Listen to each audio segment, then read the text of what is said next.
Hi hello welcome to Lakshmi Nivas channel. ఈరోజు మనం మిల్లెట్తో దోశలు ఎలా తయారు చేయాలో చూద్దామండి.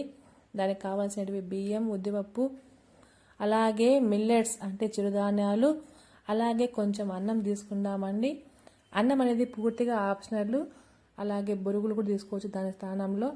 మిల్లెట్స్ అంటే ఏం లేదండి, రాగులు, సొద్దలు, పెసలు, జొన్నలు ఇవన్నీ బాగా కడిగి ఒక 5-6 గంటల పాటు బాగా నానబెట్టుకోవాలండి. ఇవి ఆరోగ్యానికి, పెద్దలకు కానీ పిల్లలకు కానీ చాలా మంచిది. ఇవన్నీ తగినంత నీరు వేసుకొని బాగా మిక్సీ పట్టాలండి. ఇది 2-3 రోజుల వరకు నిల్వ ఉంటుంది, ఇబ్బంది ఏముండదు. దీన్ని మనం ఇలా సోడా పొడి, కొంచెం ఉప్పు వేసుకొని ఈ కన్సిస్టెంట్లో బాగా కలుపుకోవాలి. ఇలా కలిపితే దోశలు కూడా చాలా బాగా వస్తాయండి, ఎర్రగా కూడా వస్తాయి.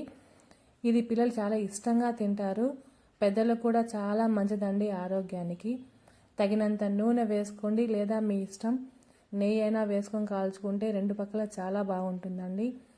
సేమ్ దోశ ఎలా ఉంటుందో అలా ఉంటుంది. పిల్లలకు కావాలంటే దీంట్లో క్యారెట్, బీట్రూట్ వంటివి కూడా యాడ్ చేసి చాలా బాగా ఇవ్వచ్చండి. చాలా ఇష్టంగా కూడా తింటారు.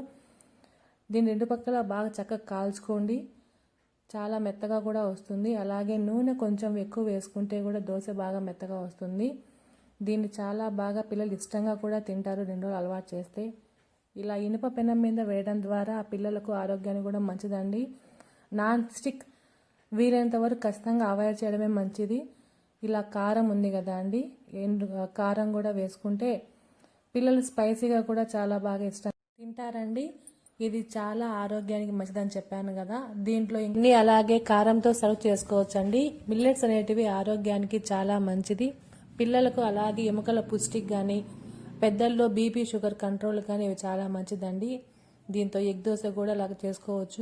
ఈ వీడియో మీకు నచ్చినట్లయితే please like, share and subscribe. నమస్తే.